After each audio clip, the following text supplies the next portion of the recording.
So, welcome back to the Progressive Rehab and Strength podcast. I'm your host, Dr. Rory Alter, head clinical coach here at Progressive Rehab and Strength with my lovely co-host, Dr. Alyssa Havison, as usual. And today we are speaking with Danny Lennon, who has been a longtime podcaster. So we're super excited about that because this is just like where you thrive.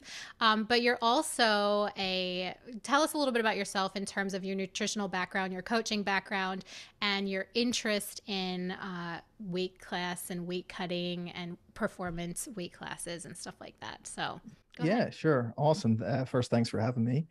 Hopefully, this will be of some interest. So, I'll try and keep my background relatively brief so as to not bore people. On an academic standpoint, I have a undergrad degree in biology and physics, and followed by a master's degree in nutritional sciences. And off the back of that, I started a company called Sigma Nutrition, which has been going for the past 9 years or so, including the podcast Sigma Nutrition Radio that you mentioned. And most of that work is centered around trying to discuss, I suppose, create educational content around nutrition science primarily. And for the first number of years, I was also working as a nutrition practitioner, both with people, general population, as well as performance athletes. My own interest in sports led me into a few different domains, one being grappling sports, MMA, and so on. I ended up working with quite a lot of those athletes early on, which is where, from a practitioner standpoint, my initial interest in weight cutting came in. And then also as an amateur athlete for my own kind of interest, I've competed in things like Brazilian Jiu-Jitsu as well as powerlifting in more recent years. And so I've ended up working with quite a lot of powerlifters as well.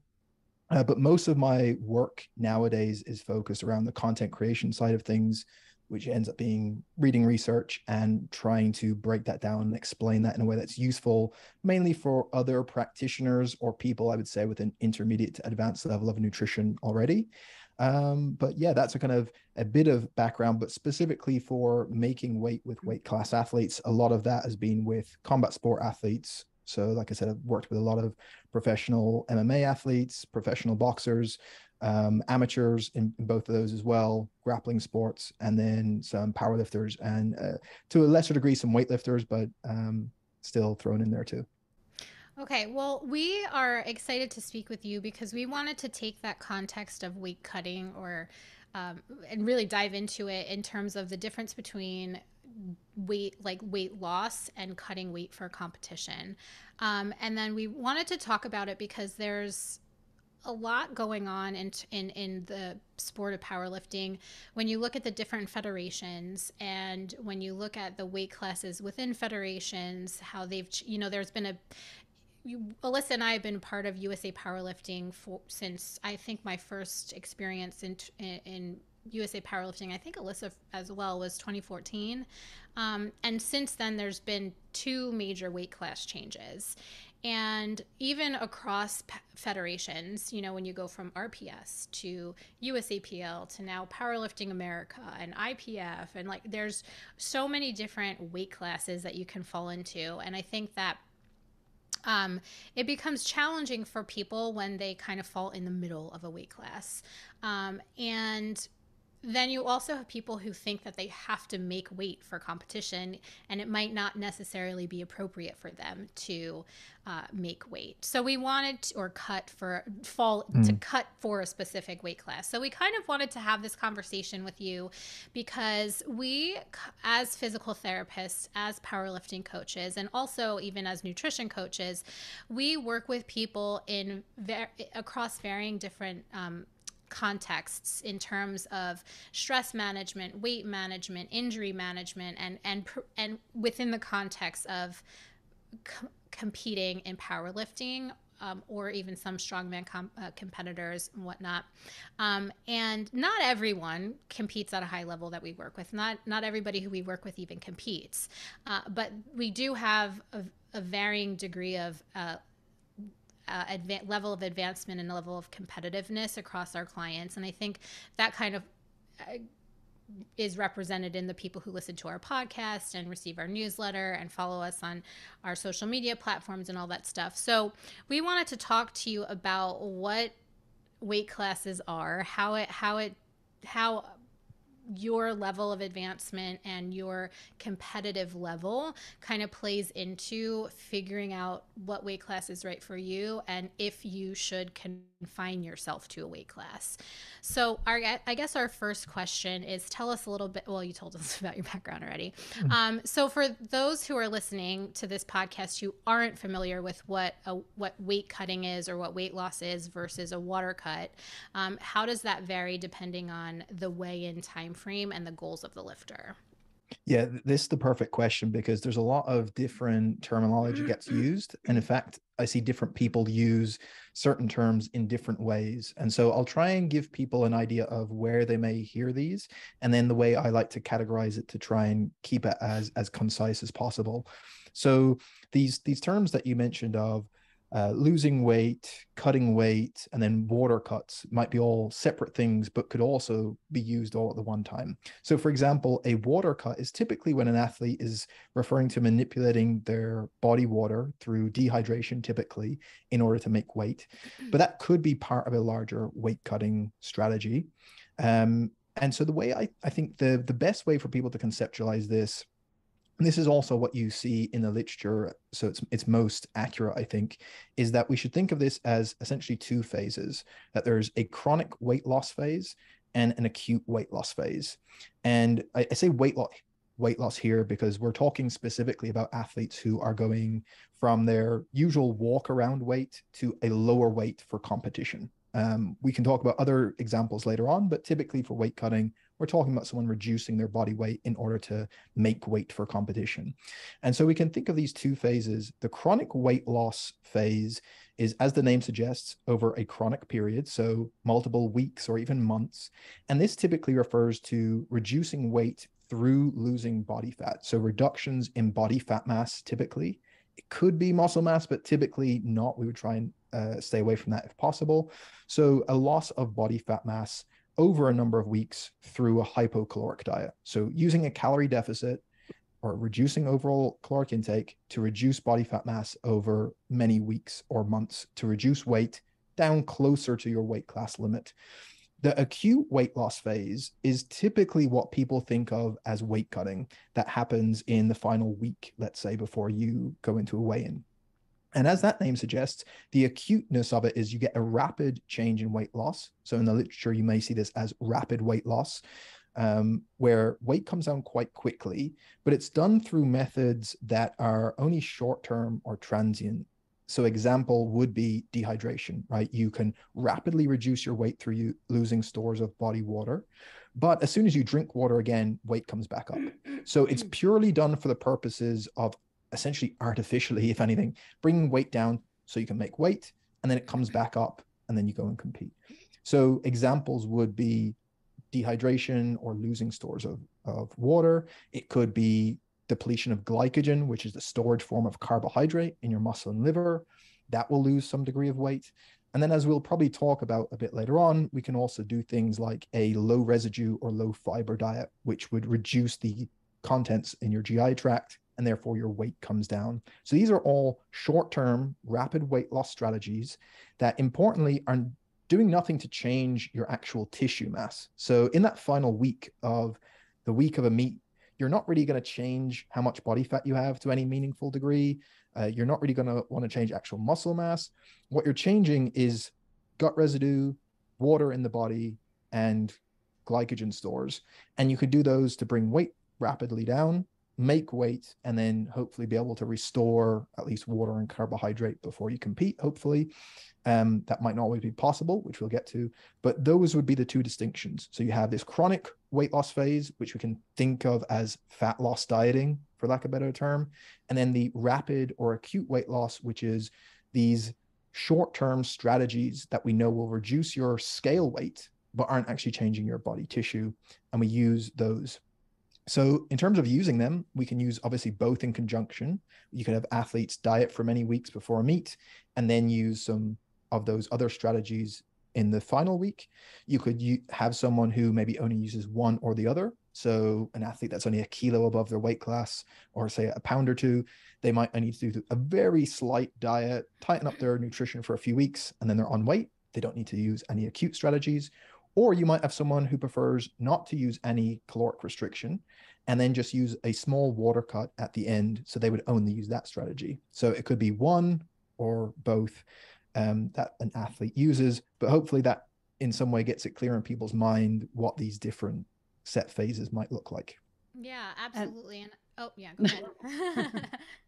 So I was going to ask, how should someone decide when one or both of those strategies is appropriate, especially with the example that you gave, when you have somebody who maybe only needs to lose a kilogram? Well, are we going to, cut calories a little bit for a few weeks, or are we going to wait until the week of the competition and do a water cut instead? And also, what factors help determine if confining to a weight class is even appropriate for that athlete?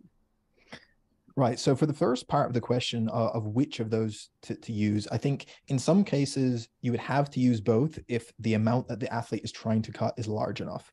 The second question, of course, is should they be cutting that much weight? That's a separate question we might deal with. But if they're cutting a decent amount of weight, they might need to use both of those strategies. But if it's only a relatively small amount of weight that they are hovering above their weight class, and let's say they have the option of either one of those, then it comes down to either personal preference, so what they feel better doing, and then which one carries for them the least chance of a performance detriment. And so, for example, if a certain athlete is already like super lean, then having to do a diet to try and get even leaner for some athletes might not be possible. And even if it was, they're getting so lean then that it's actually going to harm strength performance. That would be a case where you'd probably rely on a different strategy. But I think if it's a relatively small amount of weight, the way I would work through it is, okay, what do we know about the impact of each of these strategies on performance? Which one carries the smallest risk? And how much weight can we get from that? So as an example, the strategy we know that you can use that is not going to harm performance at all would be something like a low residue diet. So that would be restricting fiber and foods that would leave more residue in the gastrointestinal tract. You can do that for 2 to 3 days. And depending on an athlete's habitual fiber intake, you might see their body weight reduced by about 1%. So for an athlete that is only a small bit above their weight class, they can get a large part of the way there through 2 to 3 days of a low fiber diet. That's not going to impact their performance at all. And so they should probably definitely be doing that. And then for any small other amount, doing a relatively small amount of dehydration should be pretty easy for them to be able to rehydrate if they have like a couple of hours, which is typical for most athletes. So in that case, they would be able to do that without having to diet really at all, because we know that the process of dieting itself is essentially setting up nutrition strategies that are counter to in an optimal world what a strength athlete would do. What would you want to do? If I said there was no weight class and you want to lift the most you possibly can, you would probably not restrict your calories and you'd probably be getting plenty of fuel for all your training sessions. So in that case, if you can get away with doing relatively small amount of water cut in conjunction with a low residue diet, that might be a good strategy. Some athletes just might, for whatever reason, stress or not like that. And they might find, I just want to tighten up my nutrition for a few weeks and feel happy that I'm going to make weight easily. That could be an option, but at least that's the decision-making process I would go through, which carries the least degree of risk, if that makes sense. And before we go on, I just want to clarify for everybody, when we say relatively small weight cut, what is a relatively small or a relatively large weight? Because, the amount of weight that is for me versus you, is going to be different because it's relative. Yeah. And this is why I think typically we've tried to give recommendations based on percentage of body weight, as opposed to someone seeing online, oh, X athlete cuts this many pounds for competition, that must be what I should do. Right. So first of all, it's going to be relative in the sense of relative to your body weight, but also it's going to be that note that on an individual basis, different athletes are going to be able to tolerate different degrees of a weight cut before they notice harm to performance, as well as just other harms that we could talk about maybe later, like psychological or otherwise. So there's going to be variation there, but probably the biggest determinant is going to be what I call the lag time between weigh-in and competition. So obviously, if you have a longer lag time between weigh-in and competition, for example, like a 24-hour plus weigh-in, that means that you can do a lot more things to cut weight aggressively because you have so much time to recover. So you can dehydrate to a greater degree because you have more hours to rehydrate. You can deplete glycogen because you have a full day to get lots of carbohydrates back in. If you're weighing in with a very short lag time, you could, depending on your lot number, you could weigh in and then be like lifting like an hour or so later, depending on how well they're running it. And you have to kind of warm up. And so that's going to cut into time that you're going to be able to drink and to eat. And so in that case, you probably aren't going to be able to do a lot of these strategies. So that's the first thing. In terms of putting some numbers on it, again, it's difficult with a variation, but I would say for something like, let's say, a 2-hour weigh-in, on average, it could be anywhere from, the recommended amount might be anywhere from like 0 to maybe 3%, let's say, of your body weight. Should be something that you could do if you use the right strategies that shouldn't really hamper performance all that much. Some people can do a bit more. So there's probably people doing quite a lot more, but they could be outliers. Probably maybe 3-4% you could get away with. For other people, they try and do that and they just feel awful. They just don't feel they perform well, and they're much better doing a bit less. But I would say something around like that kind of 3% range, or anywhere below that, by the way, would be something that someone could do and should be able to compete without having really major performance detriment. And like I said, there's going to be a variation for how much someone can handle. And in addition to genetics playing a big role in just how good a strength athlete someone can be, there's also like a genetic component to almost everything, including probably how you tolerate things like weight cuts. And so I think the warning is for people not to look at someone who is known as a big weight cutter and thinking, oh, if I just follow the strategy they put out online, I can do that and perform the same way as they can. Probably not. So I think, yeah, when I say relatively small, it might be a couple of percent of your body weight. So like say 1 to 2% is something that is pretty easy for most people to be able to manage. I would call that relatively small. And you can do that without resorting to any of the more kind of severe tactics that we could get into for larger weight cuts. I like it. I think that's really important to discuss and have people be aware of. And I have another question kind of related to this relative conversation. One of the things that I noticed with my athletes, and I think that this is important for people to consider, and I want to know your perspective or get your perspective on this, is where they're coming from in terms of their total caloric intake on a regular basis, in terms of, are they coming into it in a deficit? Have they been dieting for a prolonged period of time? Are they at maintenance, or have they been in a surplus or slight surplus? And I think that I want to get your take on, or just kind of have a conversation on, is someone coming from a low carb diet versus a high carb diet, or a low sodium versus a high sodium diet? Because I think that all of that kind of plays into a person's ability to manipulate their weight come meet week. How can we consider that in the kind of the relative picture of like how much weight is relative that you're losing going into competition, and how does your relative nutrition standpoint or position going into meet week play into how much you can lose? Yeah, this is so crucial. And it's one of the things that I outlined to athletes, is that there's almost a cyclical process that we should think of someone's nutrition if they compete in weight class-based sports, and each one feeds into the next. And so you can't just look at weight cutting strategy or even the diet leading up to a competition in isolation. As you say, it's really going to be, a lot of that is dependent on someone's, what I refer to as their baseline nutrition. And that's because it's going to influence how much weight they can actually cut using some of the strategies we've just outlined. So if someone, and this is why some of those nutrition practices are so important. So you could have an athlete, let's say, that is on a typically low carbohydrate intake. And so that means if you're going to try and use a glycogen depletion strategy in the final week, they're starting with a lower baseline level of glycogen. And so you're going to lose less amount of weight. I mentioned that an athlete can get maybe 1% of their body weight lost through a low residue diet. that's on the basis of presuming they have a habitually high fiber intake, which is what we should be recommending for most people as a kind of year-round baseline. So if they're typically someone who just like never consumes any fibrous foods and is always on a low fiber intake, then going on a low residue diet will change nothing.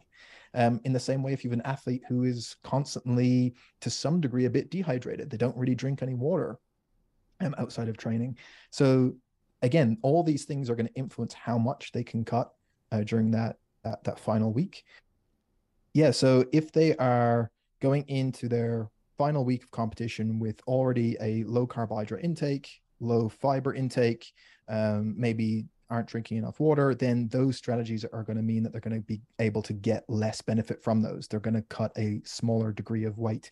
And so therefore, the basis of the athlete's nutrition previous to that and year round is why those fundamentals are so important, that we should have athletes consuming enough carbohydrate, should have a overall healthy intake, which means probably a decent amount of fiber in the diet, should be remaining hydrated, particularly if they have a performance goal. So I think those baseline characteristics are going to impact how much weight someone can lose. And so, yeah, I think you're absolutely right.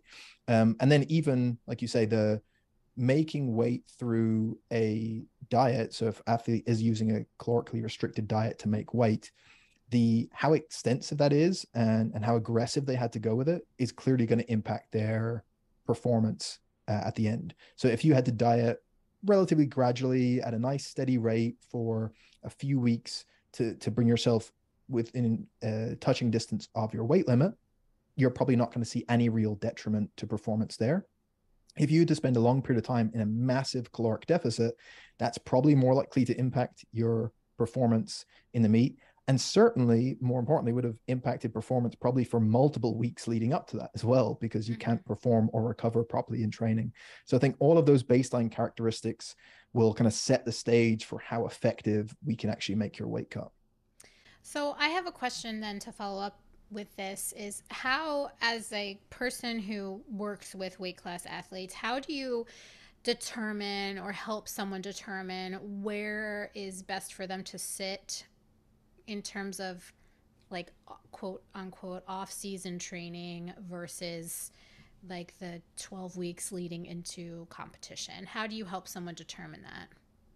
So there's a couple of ways to go. First, we can kind of work backwards from where the athlete's typical weight class limit is to see, okay, what is the highest we would like to see their kind of weight get beyond that time.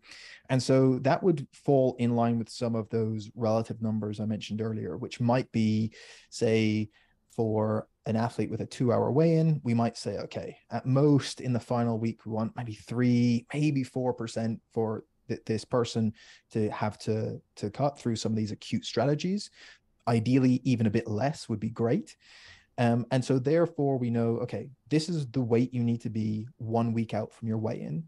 And then we can work back from saying, okay, typically if they're going to diet for maybe, let's say 6 to 8 weeks before that meet, and they start doing that again, because we want to give enough time where it's not super aggressive. It can be a nice gradual one. And then we can work out, okay, if it's going to be a relatively gradual reduction in body weight, it might be 0.5% per week.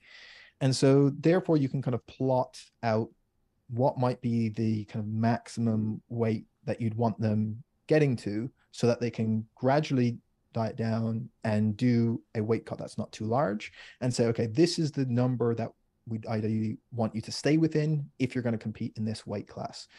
And then you can use that as a rough guide, because again, it depends on the individual, but as a rough guide that if someone is finding it like almost impossible to stay at that level, that might be an indicator to you that this could be a candidate for going up a weight class, right? It's one of many, but it's at least one indicator that, okay, you need to like either be on a really restrictive diet year round, probably not a good sign that this is a good weight class, or that it's just really difficult to stay within an appropriate distance from your weight class, meaning that you end up having to do these large weight cuts in the final week, might be another indicator that we could explore going up a weight. So that would be one way, is to work back from the weight class and see, okay, what would a maximum weight be? The other then just depends on a whole set of other variables. If someone just doesn't know what the best weight class for them is at all, maybe they're just getting into competing right now and they're thinking, okay, in the long term, then it's probably a thing where you're not really going to be as much worried about cutting weight for meets right now, unless there is a reason where they have a big meet coming up where they could either win or place at a relatively large meet. But that's typically going to be reserved for experienced lifters, right? So if you have someone that's just new to competing, then you're either not going to worry about that.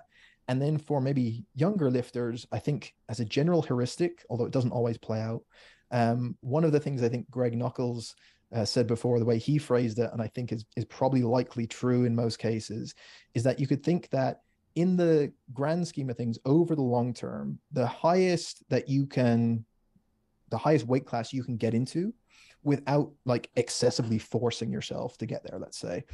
So like, obviously you could just continue just to eat in a calorie excess and like gain a bunch of body fat. That's not going to be necessarily useful to performance. But within a relatively, let's say a body composition that for an individual, they're happy with, and that they can perform well and train well within. And then naturally that their body weight increases over time as they gain muscle and they gain strength and they fill out, maybe if they're a younger lifter, then if you let that continue to go, what is the kind of highest weight class you'd get into? And probably that's where you're going to be your strongest.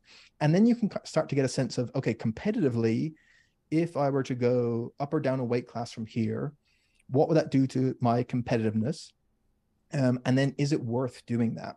And then that calculus becomes a bit more tricky. And there's examples we can think of in different situations where an athlete didn't go up a weight class for that reason, or did go up a weight class and was more competitive, or went down, was more competitive, or went down and became less competitive.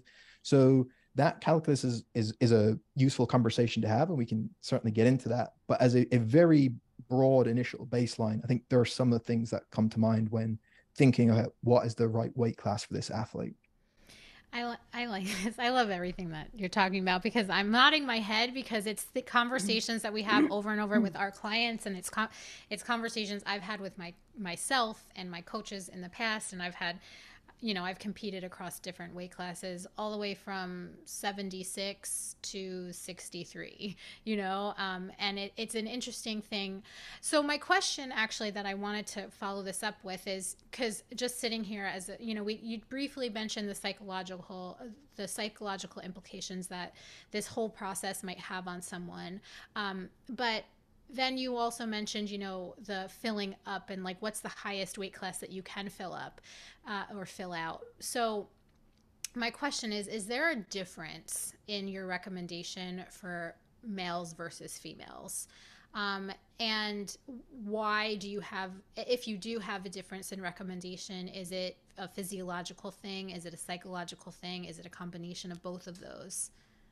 I generally don't think so. I think typically people point to some differences, but I think there are probably more differences of individuals as opposed to sex-based differences. Mm-hmm. So for example, I think when you look at, and this is, unless someone corrects me, but my understanding of the literature is that, for example, with things like going up a weight class and gaining muscle, the relative amounts of gain are the same between men and women, that it's not like men are going to just gain a way bunch more muscle, that relatively it's possible to do at the same range. Same thing if someone is dieting down. I don't think there's any reason to think there's going to be any major difference there.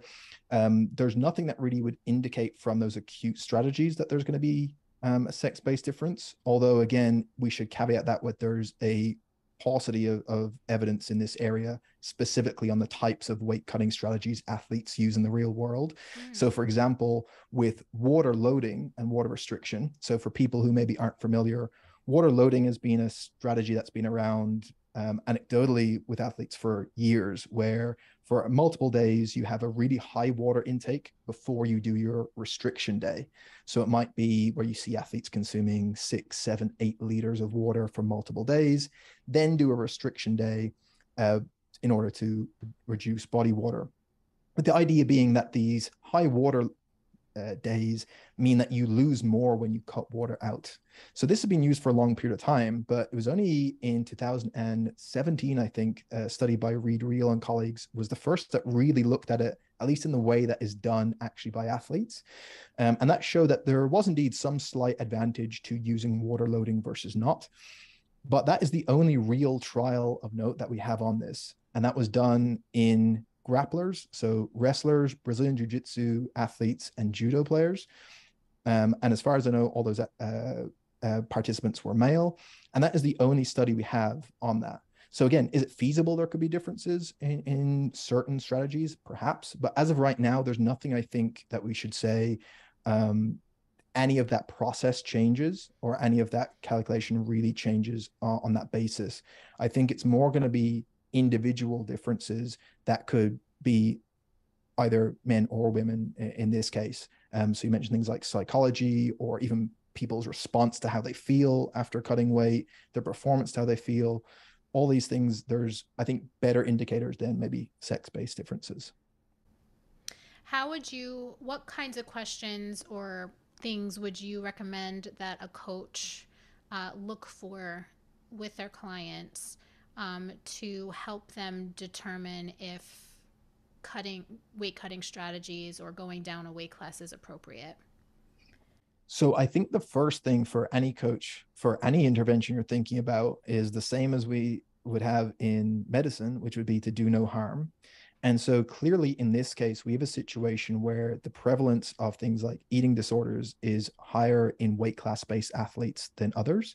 That's weight class-based athletes as well as other sports where athletes need to keep their body weight down even without a weight class. So for example, dancing or gymnastics. Mm-hmm. But those types of sports and weight class sports, for obvious reasons, have higher degrees of maybe eating disorders, disordered eating, etc.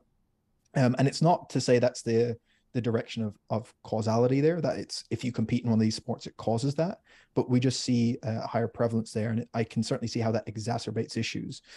And so when you have a situation where you're putting a large degree of focus on a specific body weight or a number on a scale, and particularly when you're attaching that to success of you've successfully made weight, or this is part of your identity of what it means to be an athlete, I think we need to be very careful of those very real risks.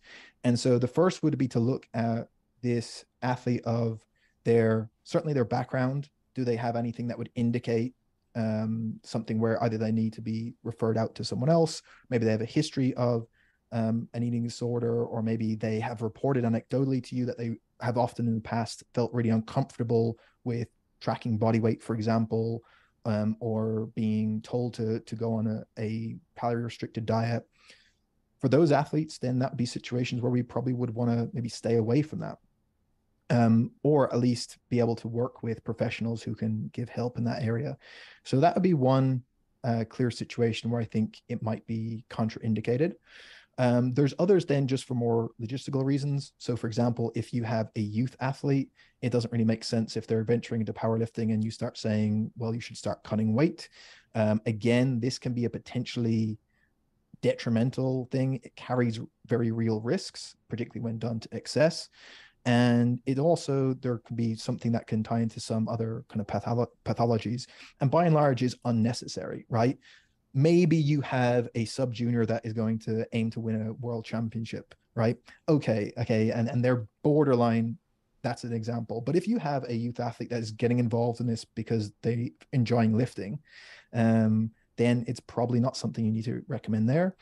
I'm going to interrupt for a second. This is so relevant right now because my husband, he's also a physical therapist and powerlifting coach, and he did a little seminar for a local high school, and one of the moms reached out to him after and was like, I'd like for you to speak with my son. He's got some low back pain. And then she came up to him after and was like, can you please talk to him about nutrition? And John, my husband, was like, oh, sure. He probably how does he get bigger? He's 17 years old. How does he get bigger? He's 140 pounds soaking wet. How does he get bigger? Really good lifter, squatting 405 at 140 pounds, 17 years old. Not bad, right? And so my husband was like going into this conversation thinking that he's going to provide drink a lot of milk, eat a lot of calories, get your protein, and this kid wants to go down. He wants to get to 130 pounds. And we had to be like, hold on. You should be getting bigger, you know, especially, and I think that's relevant with both, you know, females and males at that age. You know, you're not even at skeletal or muscular maturity yet, you know, so that if you're pulling calories from your reserve during this time, that's going to be detrimental to your physical growth as a human being and your performance in your sport. So. Yeah. I mean, it's a fascinating area because again, that's almost the prime time where they can build muscle the easiest almost. Yes, I And know. so in the long term would be better off. But it's a Yeah. really difficult conversation because I mean, if we try and put ourselves in the shoes of someone in that situation, when you're that age, it's hard to have that long-term view. And so particularly when you're focused, then particularly if you say you get into powerlifting and you're just really into it and you're following all the lifters, your focus ends up being on, okay, what's happening in the sub-junior realm? Who are all the best lifters here? What are people doing? Where are my numbers at? And you almost then have this time pressure of I need to make the best of this while I'm still a sub-junior. Because once I go beyond that, now with people that are much older than me, it's much more difficult. Right. And so then it adds this other layer of pressure to cutting weight to try and be more competitive because that's what they think it will do. And then you also have, this pressure to make it and do what others are doing. And it's really difficult to try and tell people, actually, it might not be the best in the long term or even right now. So yeah, they're very difficult to work around that. I think with like high school wrestling, and you probably can speak to this also. I remember when I was in high school, one of the kids, I mean, I wasn't close friends with him, but he was in all my classes. For some reason, we were in like the same track, and he was on the wrestling team. And I just remember, come wrestling season, he was in like the garbage bags. He was jogging around the hallways, sweating it out all day long on days that he had meets. And you know, I mean, I come from a dance and gymnastics background, figure skating, triathlons, and then into powerlifting. And you know, we talk about the psychological components. It's just been about like, I'm too big. As a dancer, I was too big. And, you know, I had to lose. I remember as I was in the Nutcracker in high school, and the only character I could fill was the Arabian, because that was the only costume I was going to fit into, and they wanted me to lose weight because it was a two-piece, and they wanted to just make sure I looked okay in it, you know. And so they sat me down in the office and said, like, you need to lose weight. And I was like, what? Like, and so that's kind of like where it's perpetuated, you know. We're youth athletes is where our psychological relationship with sports and our body really develops. And I just think of that kid in my high school class who I wonder like where his head is at now. And you know, now they've changed the rules around weight class, weighing in high school wrestling and stuff. I don't know exactly what it is, but they have very specific rules that kind of try and fight or combat that psychological relationship with weight class sports, because it's unhealthy, you know. And the long-term implications of forcing or believing that you need to fit a particular mold or a number on the scale can be detrimental and have long-term psychological effects and physical effects. Yeah. Sorry. Go ahead. I was going to say, it's interesting, Rory. I think you know that I have a 13-year-old female client right now who will be doing her first meet, and she's relatively light. And I actually spoke to the mom recently about this, because I said, I don't, you know, take a guess at what weight class we're going to register in, because I don't really even want her thinking, okay, I have to get on the scale and check my weight to see like what weight class it's going to be. I said, whatever she gets on the scale and weighs that day, if they need to adjust it, it's a local meet, they'll change her weight class. But I have like really, and of course, like luckily the mom is totally on board with that. I said, I don't even want to go there. In terms of just even like giving her this other layer of competing in powerlifting to think about right now. You know, one day maybe that will be something that she wants to do, and as far as like cutting weight goes. But right now I'm like, we're not even like touching it. I don't want her monitoring a scale, even to know what to put on the registration, because again, it just puts that in the back of your mind, like, okay, well, do I need to like stay in this weight class because that's the weight class I was in, I was always in? Is it bad if I'm getting bigger? Like, you're 13, you're growing. But Well, it's like, I even think, and Danny, we can talk about this in terms of like the life cycle or the lifespan of the lifter, because I think that one of the things that I struggled with as my life changed and I grew within powerlifting is that as you put on more muscle, and I think this is kind of what youth athletes face, is that as you get stronger, you're not like your lean body mass is more weight. Mm. And so that first competition that I did as a 148 lifter, there's like no way I could do that now because I have 10, 12 years later so much more muscle mass on my body at the same body fat percentage. Mm. So I think, kind of tying it all back into the psychological element of this little, how old is she? 11? 13. 13-year-old knowing, is she a weight class? Am I a weight class? And I think that comes down to like defining yourself by your identity with your sport, and then also saying, okay, well, I'm a 148 class lifter, or I'm a 72 kilo lifter, like that's what I am, and that we get in our heads as athletes that can't change. And I think that is something that as coaches we need to be able to have that conversation with our lifters about, like, here are all the reasons why it should change sometimes. Yeah, it'd be fascinating to have someone in psychology speak to this, because there is some literature that shows that, for example, athletes in weight class based sports tie part of that process to their identity as an athlete, and that going through the process of weight cutting they see as a benefit in that it's part of who I am. This is what it means to be a serious athlete. And if I cut a decent amount of weight, that means that I am a quote unquote real athlete. Mm-hmm. That's what some of these qualitative studies have kind of reported.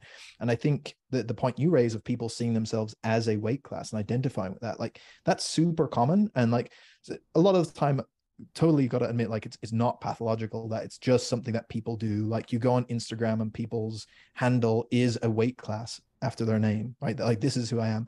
And so, like, there's not always going to be a problem, but it speaks to that issue, you say, of like seeing myself as this, and that can't necessarily change.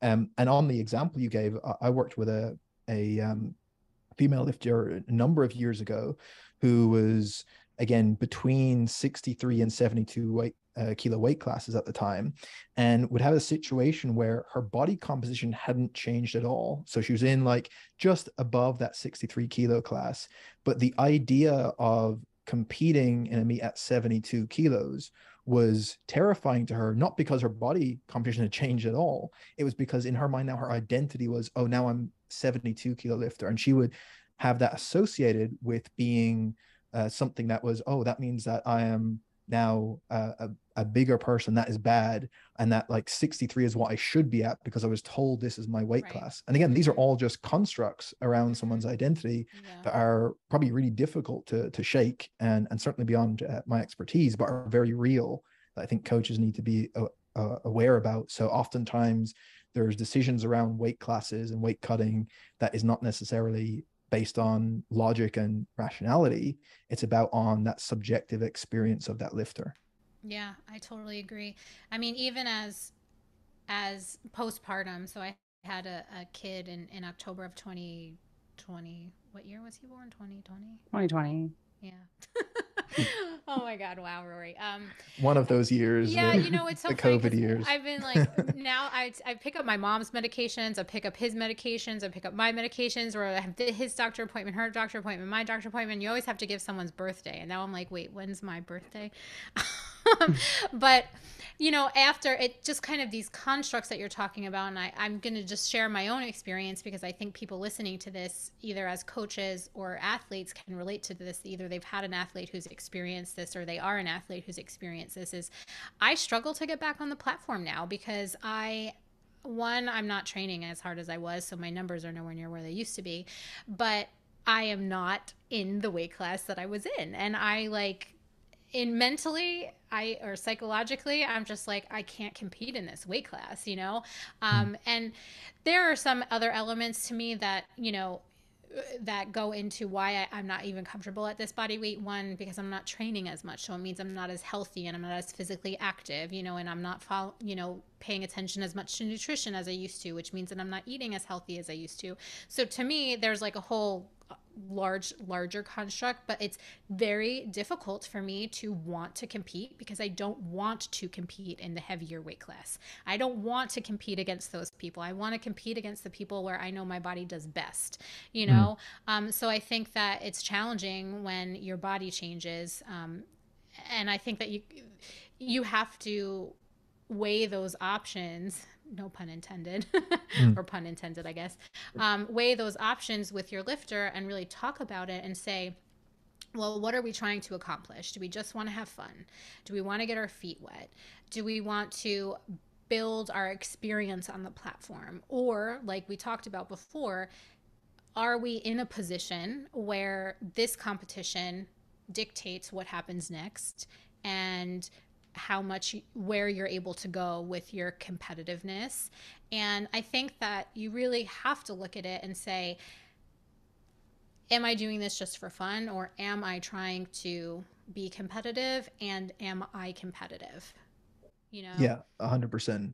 Yeah. So just as you were speaking, like there's two extremes people can look at. On one end, if you take the example of someone that just wants to compete because they enjoy it and they're doing a local meet, you could make a pretty strong case that there's just no real need to cut weight ever.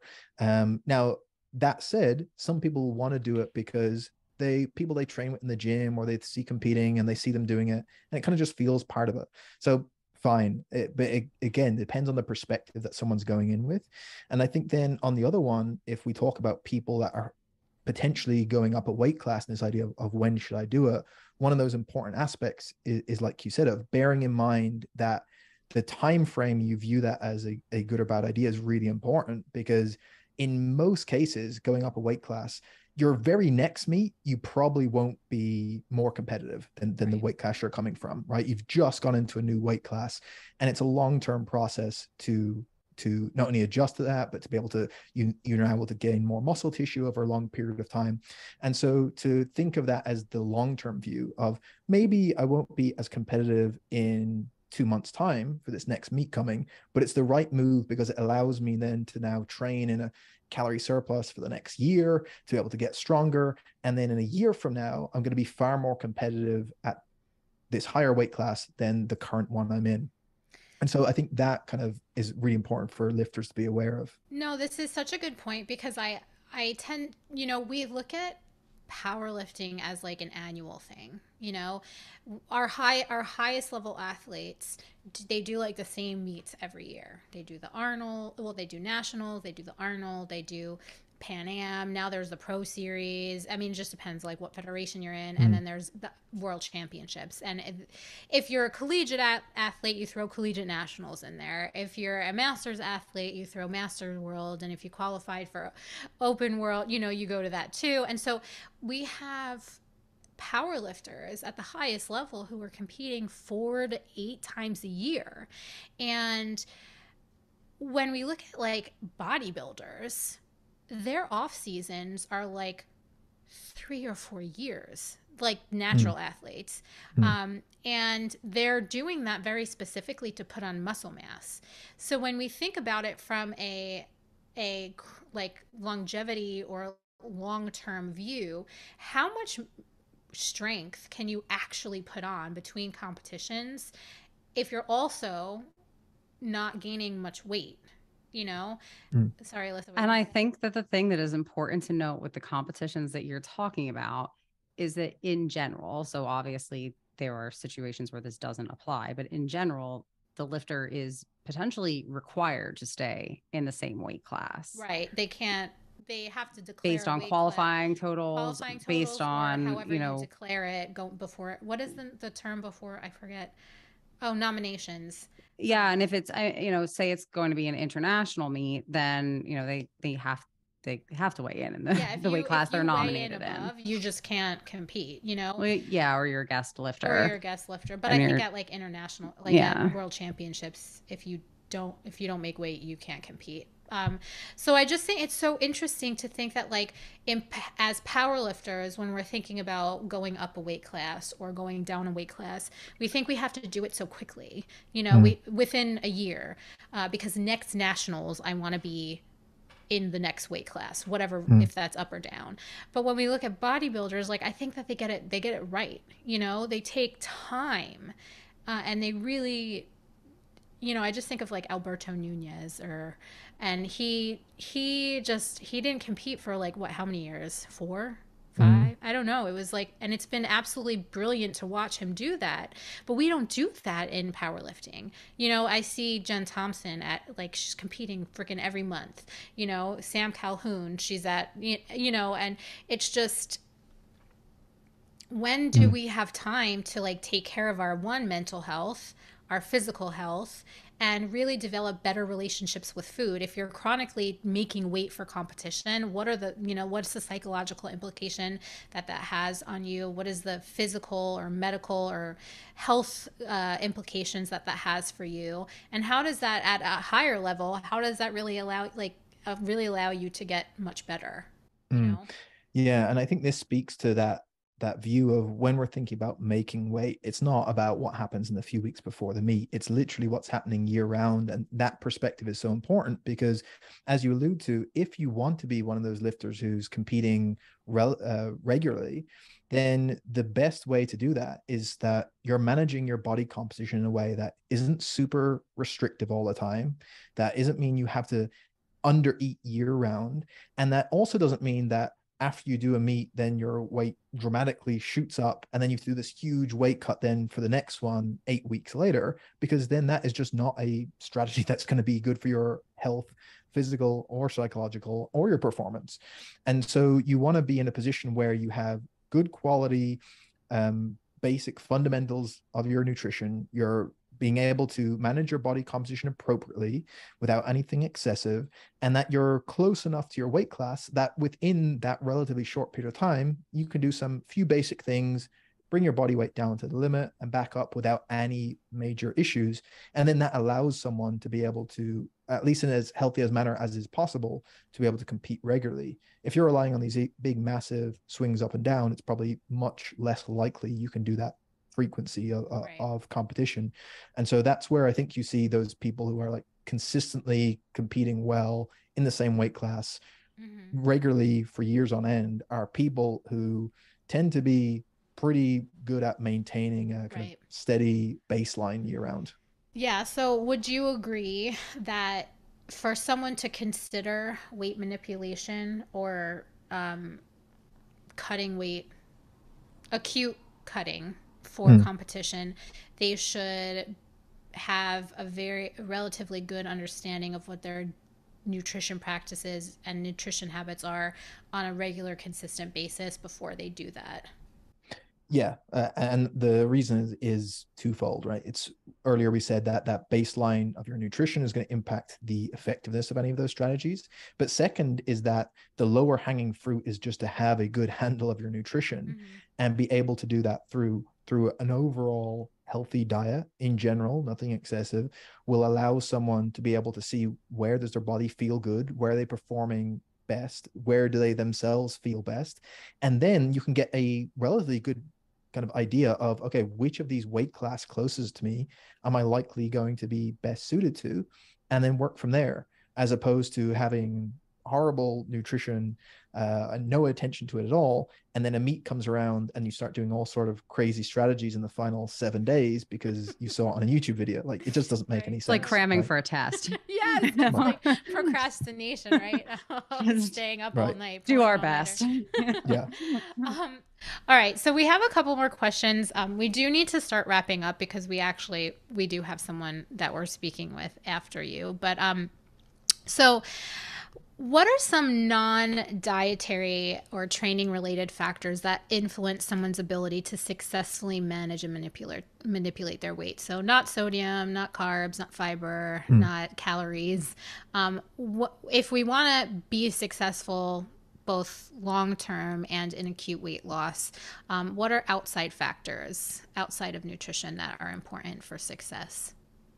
So I think on the acute side, this is where there's been some interesting work done and interesting ideas. So in that final week making weight, there's been suggestions of, well, does that process impact, say, someone's sleep? And if so, how does that impact their likely performance in the meet? And for a number of reasons, there was hypotheses that it could, that for things like water loading and restriction could make it more likely someone has poor sleep, they have to get up during the night, for example, or that just going through that process of manipulating fiber intake might cause some changes in sleep.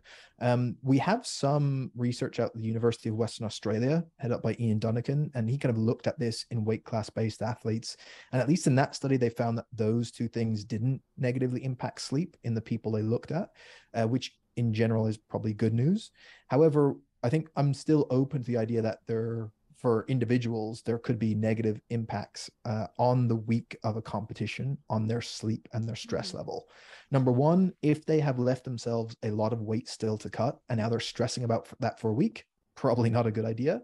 Number two, if they're stressed, is that likely to impact their sleep? Yeah, probably so. And so I can attest to all of this. Yeah, right. And then you also have this situation of people have to travel for meets to a different city, maybe to a different country. They might need to stay in a hotel overnight.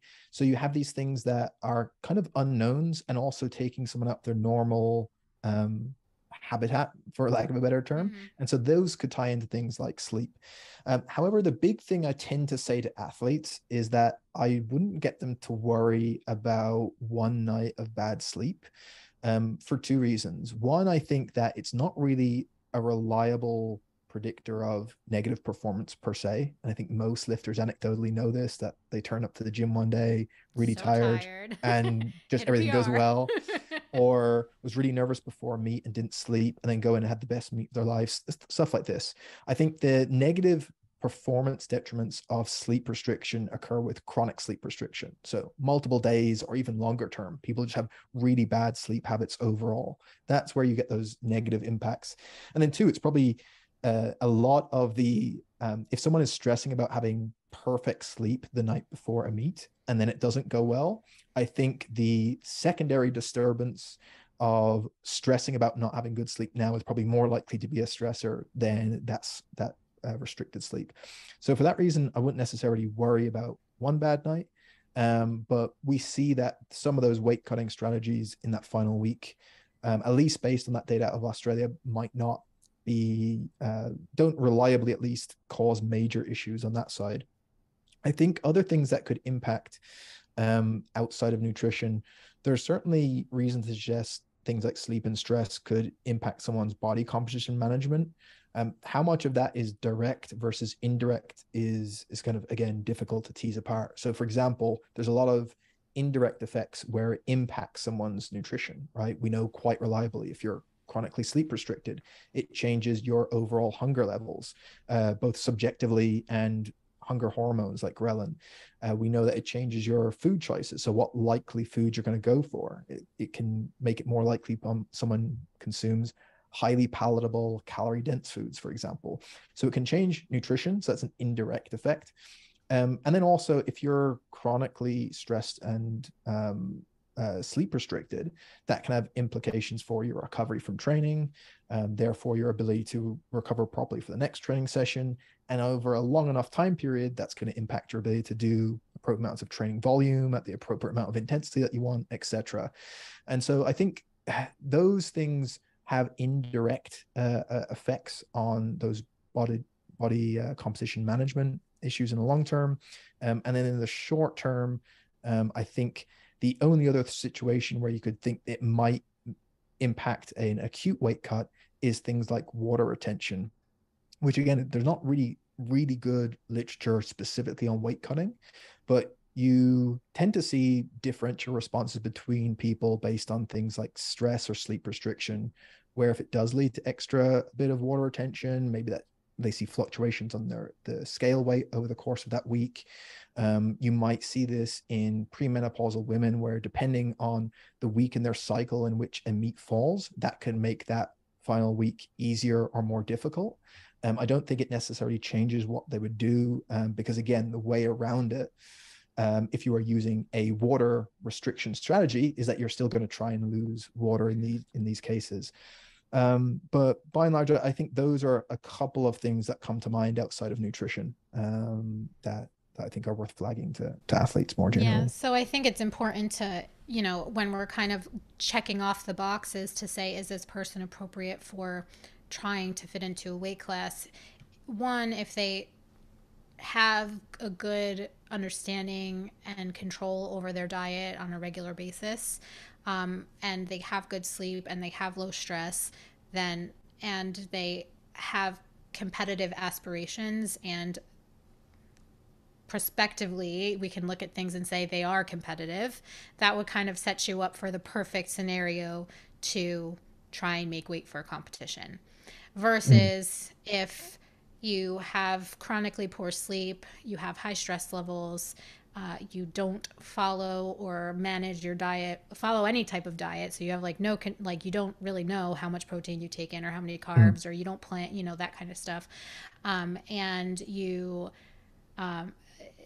don't have competitive aspirations, or you want to be competitive, but you're actually very far off from being competitive. Maybe you're in a position where you should start to take control of those things and get them in order, and really focus on training and getting those things in order to kind of build your base so that in the future you can be in a better position to choose and meet a weight class. Does that make sense? 100%. Yeah. So if you're thinking of that long-term view of how would I be more competitive in the future, beyond things around like nutrition and body composition, there's a lot of factors of just being an experienced lifter that you can develop, right? So what is the likelihood that you are going to be a really well dialed in, experienced, like mature powerlifter, in the sense that you know how to manage a meet day? Is it through getting multiple meets under your belt now, where you're not going to them super stressed, where you're feeling good and you're actually hitting PRs? That would be ideal, right? So how do we increase the chance that for the next couple of meets you do, you're not going in, you're not going to win them, they're local meets. So how do we go in and you put the biggest numbers up on your total? How do you get close as you can to going like 8 for 9 or 9 for 9? How do you build that confidence? How do you actually enjoy the day so that you come back for another one? It's probably through not trying to do large weight cuts, and instead going into whatever weight class and then focusing on just performing and executing on the day. And then in the future, once you've multiple of those done and meets our routine, and see where your weight is at, and you're like, okay, from a healthy position, now I think I might try and get down to a lower weight class, then that might be more indicated at that point. I love it. Awesome. All right, Danny, this has been really informative. I think that the coaches and athletes and clinicians who listen to this episode are going to get immense value from it. I would love, possibly, hopefully in the future, to bring you on to talk about the after the weigh-in, after you've done you've done the water cut, and we can talk about rehydration strategies and refueling strategies, hopefully. I don't want to put pressure on you to come back, but that would be an amazing podcast to have. But where can people connect with you and find more information about you? And I know that we've been talking about making weight for competition and cutting weight, water cuts, and all that stuff, and I do know that you have incredible resources on this. So where can people connect with you, and what resources would you recommend if they want to learn more about actually making weight for competition? Sure. So yeah, I'd be happy to be back on in the future if I'm asked. So yeah, anytime. I think the best place people can find me, sigmanutrition.com is probably the easiest. If they're interested in like nerdy nutrition science conversations, then the podcast is Sigma Nutrition Radio. And excellent then podcast, highly recommend. Thank you very much. And then they can find me on Instagram and Twitter. If they just put in my name, I should pop up. And then in terms of making weight, specifically from the lens of looking at combat sports, but I think much of that could be just applied directly to powerlifting. I do have a previous book that's on the website that's a number of years old now, but as of the start of early 2023, it's Q1 of 2023, there is a new book that I've co-authored with Jordan Sullivan, who is a performance dietitian in Australia, who has worked with most of the top guys in the UFC that are competing down there. Israel Adesanya, Alexander Volkanovski. If anyone's into combat sports, they'll probably know those. And so it's basically a revamped view of most of the literature over the last 5 years since I wrote my first book, where we are now with weight cutting, and then a bunch of case studies of those athletes. And we've included some with 24-hour weigh-ins for like the pro MMA guys, and then like a 1-hour weigh-in for jiu-jitsu athletes. Awesome. And so those would probably correlate pretty well with the same types of numbers and strategies you'd use for different types of powerlifting lag times. So depending on when this is out and when people hear that, there'll either be news coming from on my social media, or it may be out. So there are a few places people can check stuff out. This is very exciting. We'll put those links in the show notes or in the show description for the book that you already have. You also have a newsletter that comes out once a week with exciting stuff going on, right? So if anybody's interested in nerding out with Danny, get on his newsletter as well. And I'm sure if you're on the newsletter, you will get an alert and all the news about the book as well. So very exciting. I didn't know about the book coming out, so I'm really excited to dive into that. And again, thank you so much, Danny. We really, really appreciate it, and we look forward to connecting with you in the future. Yeah, thank you so much. It was a pleasure.